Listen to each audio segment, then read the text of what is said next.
Busquemos el libro de Daniel. Ya verán, son historias muy conocidas. De seguro han escuchado varios temas, varias prédicas de estas dos historias. Daniel capítulo 3. A los niños les encanta, por lo menos yo cuando era niña me encantaba. La historia de Daniel y de los amigos de Daniel me encantaban. Y veamos entonces, vamos a hacer brevemente un recuento de lo que sucedió en el capítulo 1 y 2 de Daniel. En el capítulo 1, ellos son llevados cautivos a Babilonia. Pasan de ser del linaje real de Israel, pasan a ser ahora cautivos, pasan a ser esclavos. Situación difícil, ¿verdad? Luego, a pesar de que son esclavos, de que están en una nación pagana, ellos proponen en su corazón algo muy especial, que lo vemos en Daniel 1:8, que dice que Daniel se propuso, y sus amigos también, no contaminarse, no permitir que el lugar en donde ellos estaban los desviase de lo que ya ellos habían conocido. Y vemos entonces cómo empiezan a prepararse para mantenerse fieles, mantienen su devoción con el Señor, controlan la parte del apetito que es sumamente importante, aunque no se menciona tanto a nivel en muchas prédicas, pero lo que nosotros ingerimos influye en todo nuestro organismo y por tal razón también influye en nuestra capacidad mental. Por tanto, debemos de esperancia, es sumamente importante para nuestro progreso en la vida espiritual. Y esto ayudó también a que estos jóvenes, Daniel, Melsal, Ananías y Azarías, que luego les cambiaron los nombres, esto también ayudó bastante a que ellos pudieran prepararse para lo que iba a venir más adelante.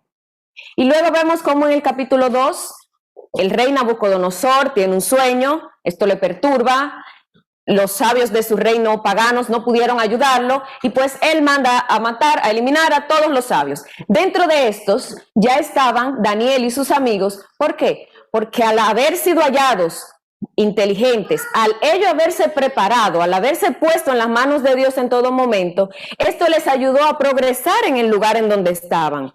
Y ahora estaban dentro de los privilegiados del gobierno. Y esto incluía que con esta pena de muerte que promulgó Nabucodonosor, también ellos iban a morir. Y entonces, ¿qué hicieron? Acudieron a Dios. Dice que se reunieron, Daniel los llamó a sus amigos y se reunieron para orar. ¿Y ustedes creen que era la primera vez que ellos 4 se reunían para orar? No, esto era algo común en su vida. Tanto su oración individual, su devoción individual, como la devoción en grupo, era algo común para ellos. Ya ellos estaban acostumbrados a que ante las dificultades, ante los problemas, tenían la confianza de que Dios los iba a ayudar. Pero esto lo tienen a través de la preparación diaria en los momentos de paz y de tranquilidad.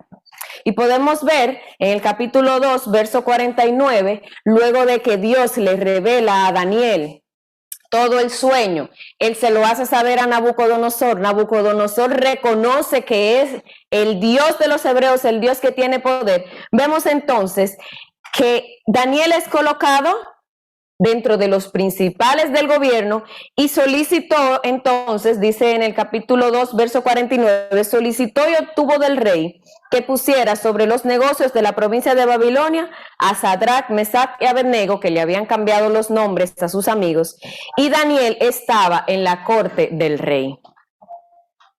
Al colocarse en las manos de Dios, vemos cómo Dios obra a favor de sus hijos, aún en situaciones adversas, aún en lugares fuera de donde ellos, la verdad es que no se sentían cómodos en Babilonia, no estaban en su nación, estaban en una nación pagana, pero aún ahí decidieron mantenerse fieles a Dios y Dios les dio la recompensa que ellos necesitaban. Y hasta el momento, aquí vemos hasta este final del capítulo 2, que hay paz y tranquilidad. Están mejor, ya están en una mejor posición, están tranquilos. Bien, pero ¿qué sucede? Así empieza, ahora empieza el capítulo 3 de Daniel, ¿verdad? Detengámonos ahí y pasemos ahora a Daniel capítulo 6. Pasan los años, pasa el reino de Babilonia y llega el reino de los Medos y los persas. Con el monarca Darío, sucede que vemos ahora, leamos Daniel 6 del 1 al 3, que dice: pareció bien a Darío constituir sobre el reino 120 sátrapas que gobernaran en todo el reino, y sobre ellos 3 gobernadores, de los cuales Daniel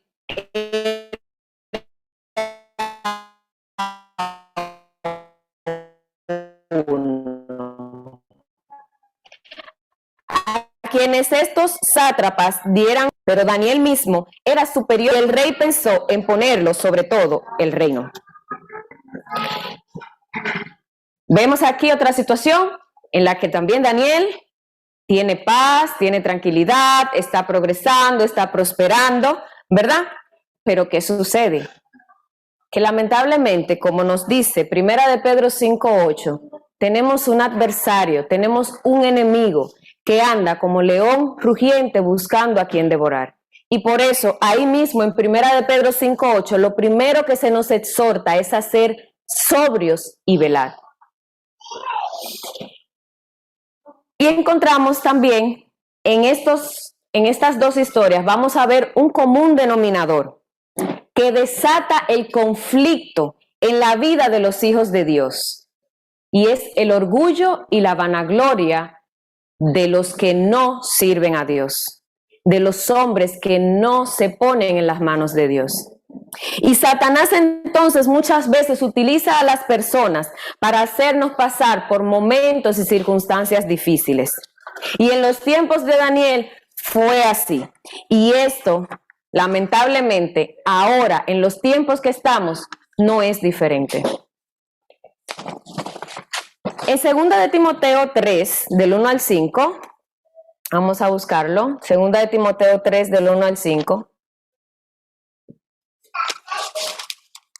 Nos dice la condición en la que para los tiempos del fin se han de encontrar los hombres que no ponen su vida al servicio de Dios. Dice: también debes saber que en los últimos días, vendrán tiempos peligrosos. Habrá hombres amadores de sí mismos, avaros, vanidosos, soberbios, blasfemos, desobedientes a los padres, ingratos, impíos, sin afecto natural, implacables, calumniadores, sin templanza, crueles, enemigos de lo bueno, traidores, impetuosos, engreídos, amadores de los deleites más que de Dios, que tendrán apariencia de piedad, pero negarán la eficacia de ella. A esos evítalos. Y es lo que vemos ahora. Es lo que estamos viviendo ahora. Y en los tiempos de Daniel, esas mismas características fueron las que provocaron conflictos en la vida de Daniel y de sus amigos. Y más si la persona que tiene esa característica es una persona de poder, como en el caso de estos dos monarcas, de Nabucodonosor y de Darío. El orgullo y la vanagloria de ellos los llevó a ser instrumentos de Satanás para entonces colocar a los hijos de Dios que querían mantenerse fieles en prueba. Y en los tiempos venideros va a ser igual. Por eso es que debemos prepararnos ahora que estamos en tiempos de paz aparente, claro. Volvamos nueva vez entonces al capítulo 3 de Daniel. Vamos a ir haciendo rejuegos entre el capítulo 3 y el 6 para ver entonces cómo se complicó la situación de los amigos de Daniel. Verso 1, dice: el rey Nabucodonosor hizo una estatua de oro, cuya altura era de 60 codos y la anchura de 6 codos. La levantó en el campo de Dura, en la provincia de Babilonia. En el capítulo 2, el sueño de Nabucodonosor, la estatua, ¿era solo de oro? No, era de varios materiales.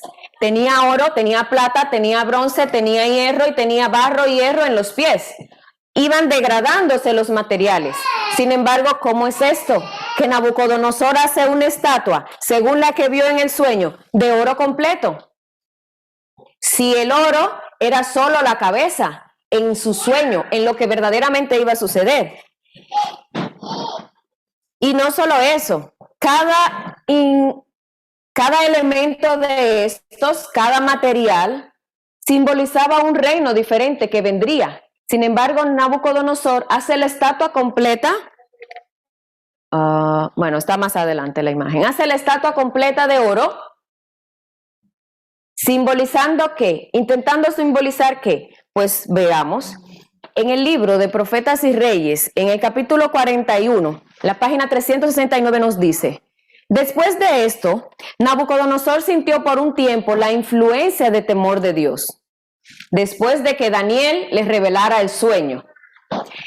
Pero su corazón no había quedado limpio de ambición mundanal, ni del deseo de ensalzarse a sí mismo. Vanagloria, orgullo.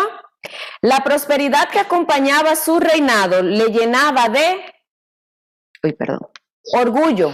Con el tiempo dejó de honrar a Dios y resumió su adoración de los ídolos con mayor celo y fanatismo de antes. Y sigue comentando. Las palabras que le dijo Daniel en el capítulo 2, verso 38, tú eres aquella cabeza de oro, habían hecho una profunda impresión en la mente del gobernante.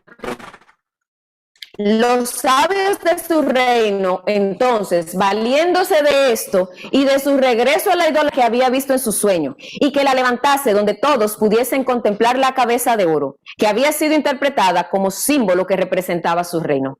¿Y qué buscaba Nabucodonosor con esto? Dice, en su imagen no habría descenso de valores desde la cabeza hasta los pies, sino que se la haría por completo de oro para que toda ella simbolizara a Babilonia como reino eterno, indestructible y todopoderoso.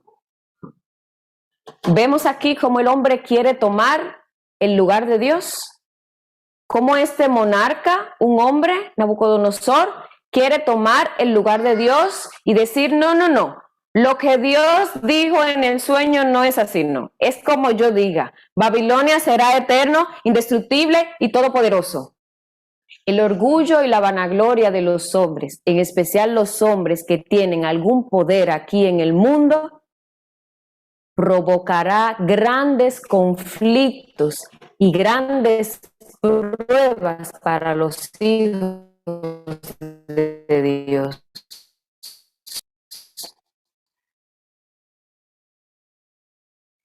Nos pondrá a prueba si estamos dispuestos a mantenernos fieles a Dios. Y para lograr esto debemos prepararnos. Daría y desmenuzaría todos los reinos y perduraría para siempre. El pensamiento de afirmar el imperio y establecer una dinastía que perdurase para siempre tenía mucha atracción para el poderoso gobernante, ante cuyas armas no habían podido resistir las naciones de la tierra. Conocido de la ambición ilimitada y del orgullo acerca de cómo ejecutar. qué sucede? Que ordenó, vamos a Daniel, dados, capitanes, oidores, tesoreros, consejeros, jueces y todos los gobernantes de las provincias para que vinieran a la día levantado. ¿Y qué sucede? ¿Cómo habían quedado los en el último versículo? Habían quedado como gobernadores de la provincia de Babilonia. Y entonces, ¿qué sucede? Que estaban incluidos en los que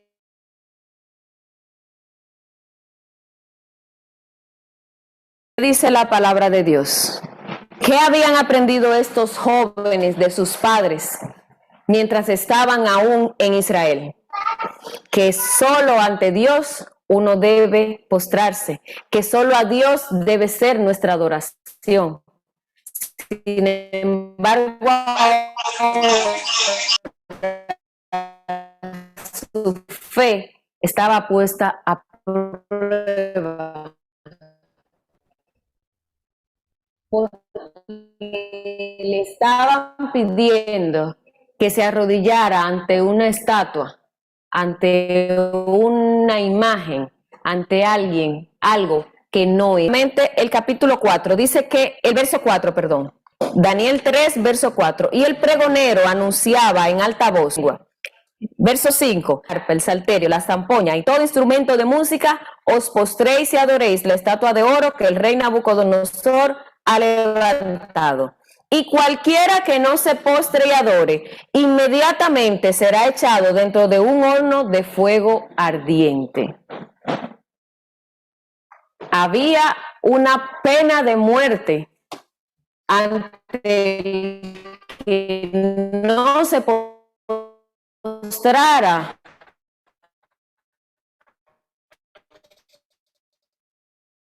a la imagen que el rey Nabucodonosor había levantado.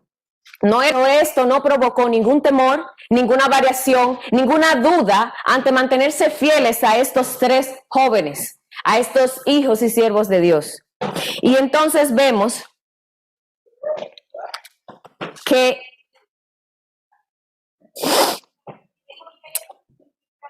luego de que no se postraron ante la imagen, pues claro, fueron y le dijeron al rey, hay unos jóvenes que tú has puesto como gobernadores, que son de los jóvenes traídos cautivos, que no se postran ante tu imagen, oh rey, que tú has levantado. Y ese, miren, está bien, está bien. Ustedes podrán mantener su puesto, no se preocupen. Podrán volver a estar en paz. Solamente les voy a dar otra oportunidad. Les voy a dar la oportunidad de que se postren. Pero ¿cuál es la respuesta de estos jóvenes? La vemos en el verso del 16 al 18. Capítulo 3, verso 16 al 18. Dice, Sadrach, Mesach y Abednego respondieron al rey Nabucodonosor diciendo, no es necesario que te respondamos sobre este asunto. Nuestro Dios, a quien servimos, puede librarnos del horno de fuego ardiente, y de tus manos, oh rey, nos librará. Y si no, has de saber, oh rey, que no serviremos a tus dioses, y adoraremos la estatua que has levantado. ¿Qué vemos?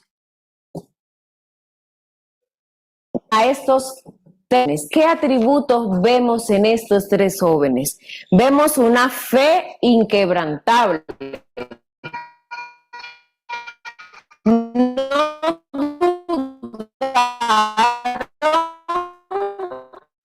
en decirle al rey, no, tienes que dar una segunda oportunidad. Es que no nos vamos a postrar ante tu imagen.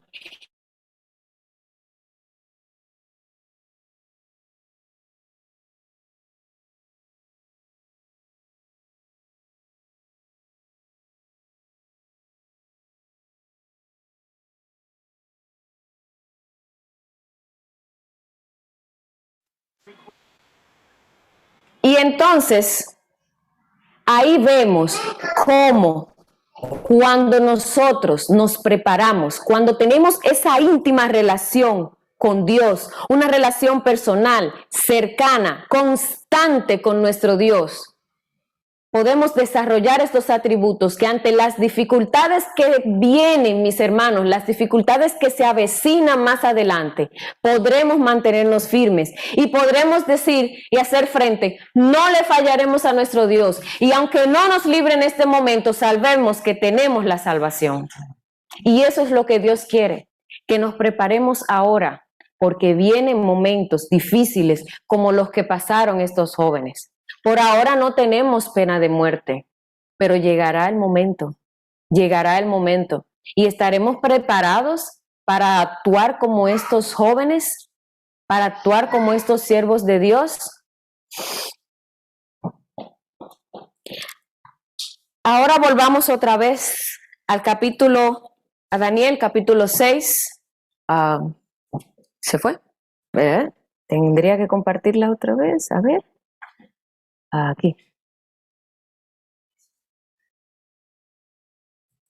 Aquí.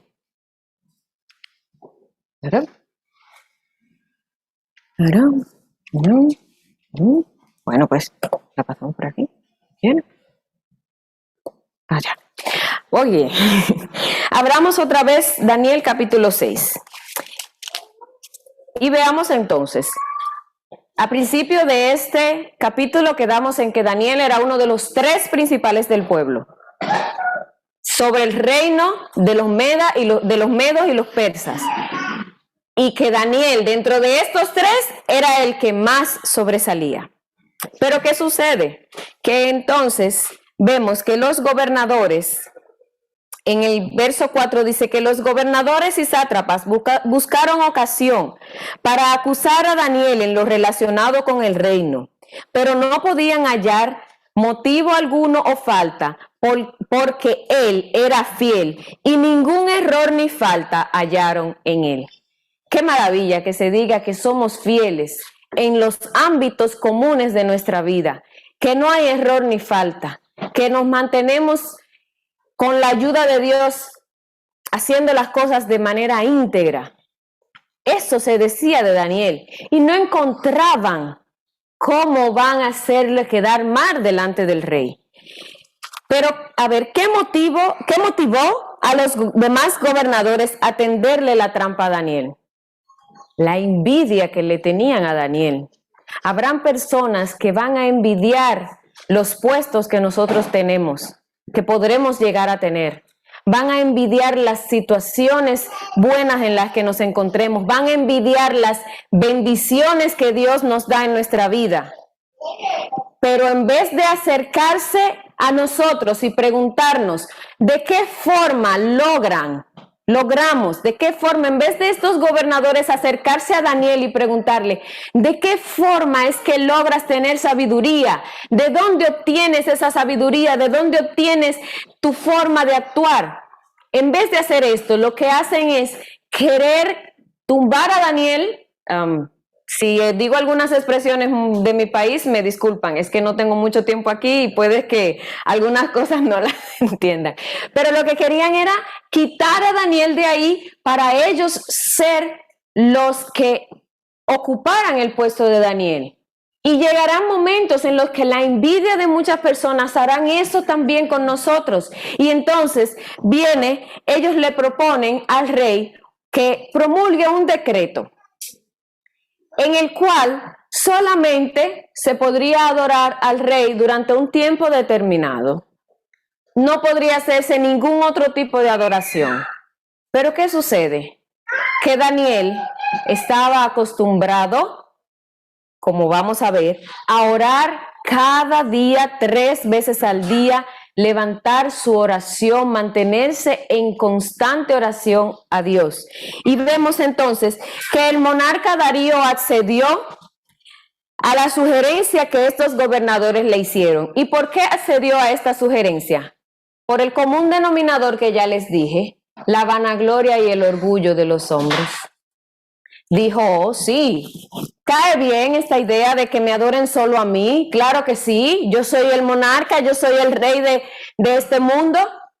Y esto provocó entonces que firmara un decreto que no podía ser revocado y que entonces ponía en peligro la vida de Daniel. ¿Y por qué usaron esta trampa de naturaleza religiosa? Pues como dice el verso 4, no encontraron ninguna falla en Daniel, no encontraron cómo más hacerle quedar mal. Entonces dijeron, bueno, como dice el verso 5, entonces dijeron aquellos hombres, no hallaremos contra este Daniel motivo alguno para acusarlo, si no lo hallamos contra él en relación con la ley de su Dios. Y eso es lo que vendrá en tiempos del fin. No hallarán manera de acusarnos de ningún otro delito más que de serle fieles a Dios. Y entonces vendrán las leyes, vendrán los decretos que probarán nuestra fe, que probarán nuestra fidelidad concerniente a la ley de Dios. Y dice, vamos a ver entonces lo que nos dice Profetas y Reyes.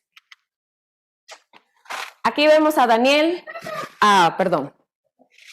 en el capítulo 6 vemos cómo Daniel dice que cuando Daniel supo que el edicto en el verso 10 había sido firmado, entró en su casa, abiertas las ventanas de su habitación que daban a Jerusalén, se arrodillaba 3 veces al día, oraba y daba gracias delante de su Dios, como solía hacerlo antes. Este decreto no amedrentó a Daniel, no le dio temor a Daniel, no decidió, bueno, pues yo ahora voy a cerrar las ventanas y voy a ocultar un tanto mi fe para no tener problemas y estar aquí tranquilito. No, como solía hacerlo antes, siguió haciéndolo. Y entonces aquellos hombres que le tendieron la trampa a Daniel, cuando vieron, dijeron, cayó. Ahí está orando a su Dios. Y fueron donde el rey Darío. Y le dijeron, Daniel no está cumpliendo el decreto. Y tú firmaste el decreto, fue firmado por todos los gobernadores, no lo puede cambiar. Y dice que durante todo ese día el rey Darío, cuando vio que era una trampa que le habían tendido a Daniel, intentó librar a Daniel, pero no pudo. Y al final Daniel cayó en el foso de los leones. Fue echado al foso de los leones.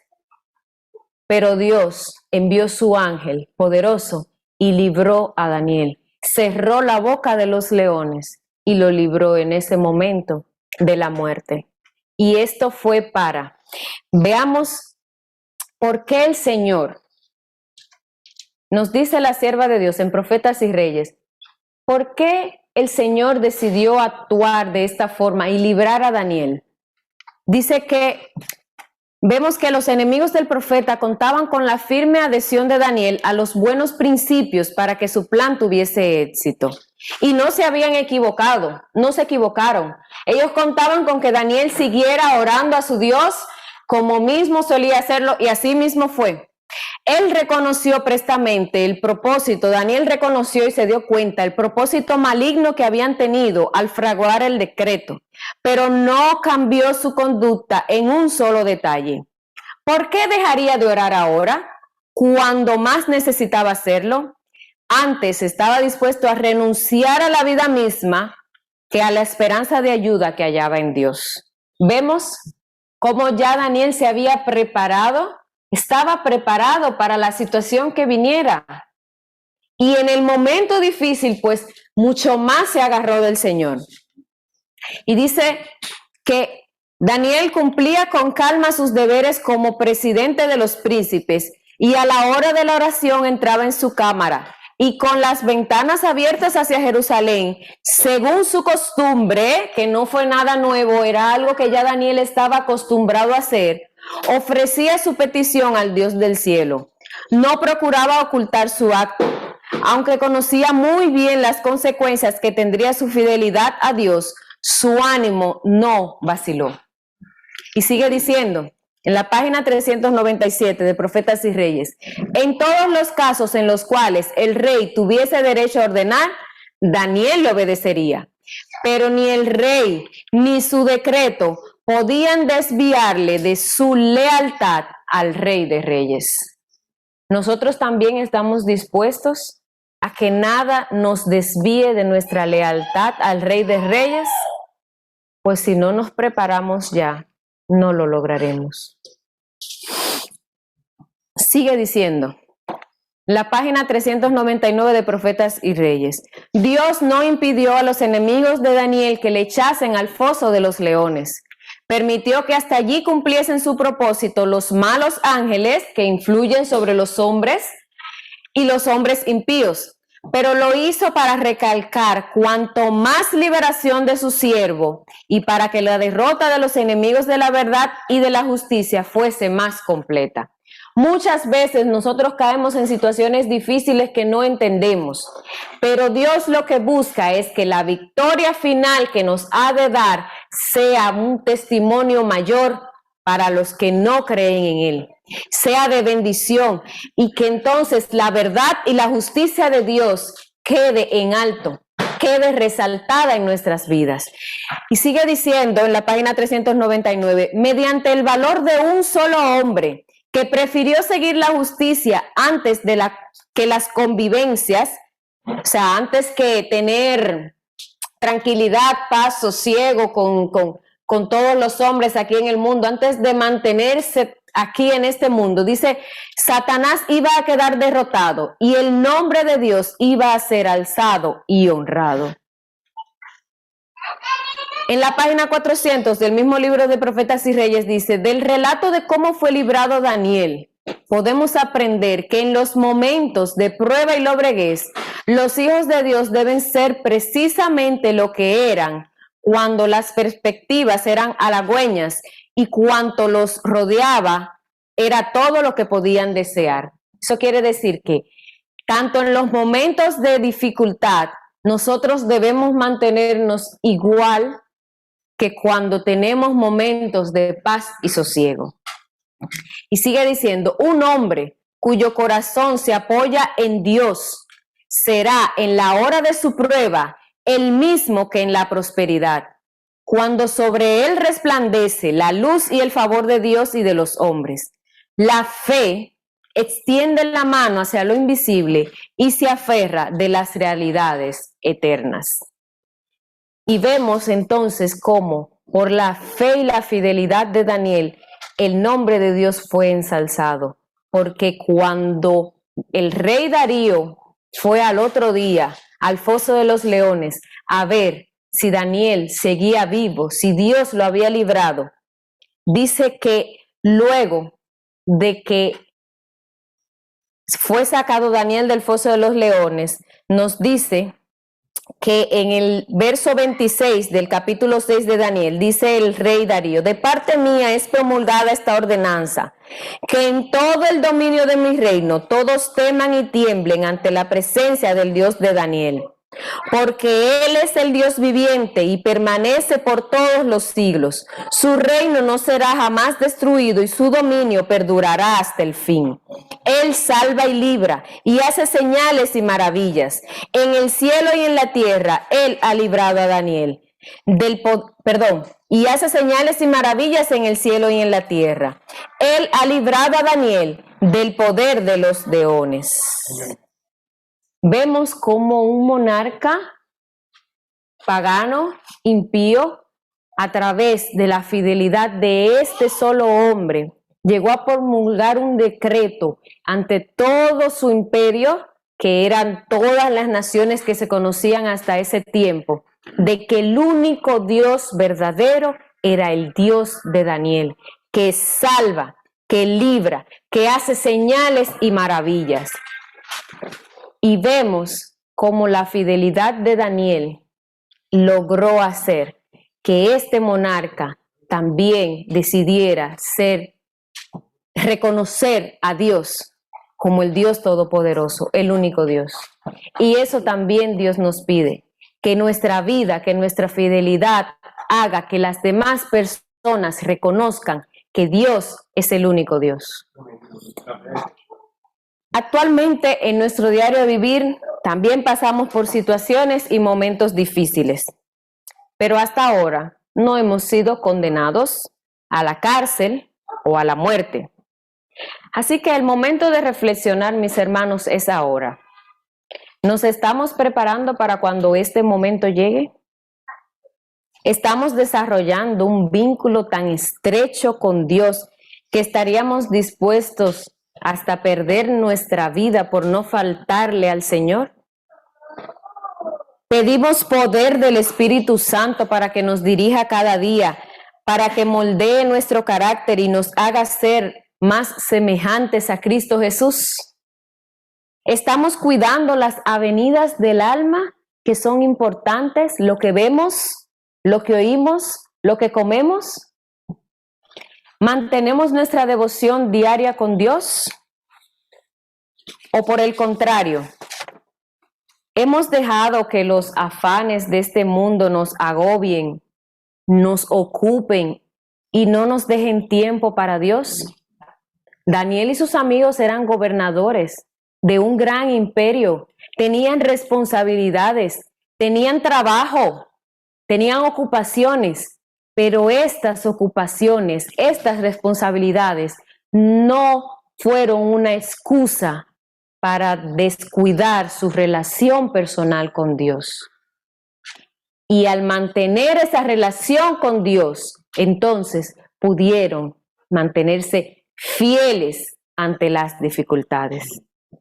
Si no hacemos una preparación previa, lamentablemente no podremos estar firmes ante la batalla que se avecina.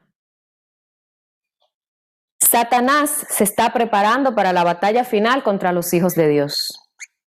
Y hoy, en esta mañana, el llamado de Dios es: hijo mío, yo tengo poder para darte, poder para librarte, poder para hacer milagros en tu vida, pero debes estar listo para recibir ese poder. Debes prepararte. Entonces, mis hermanos y hermanas, ¿estamos preparados? ¿Estás preparado? Que Dios les bendiga.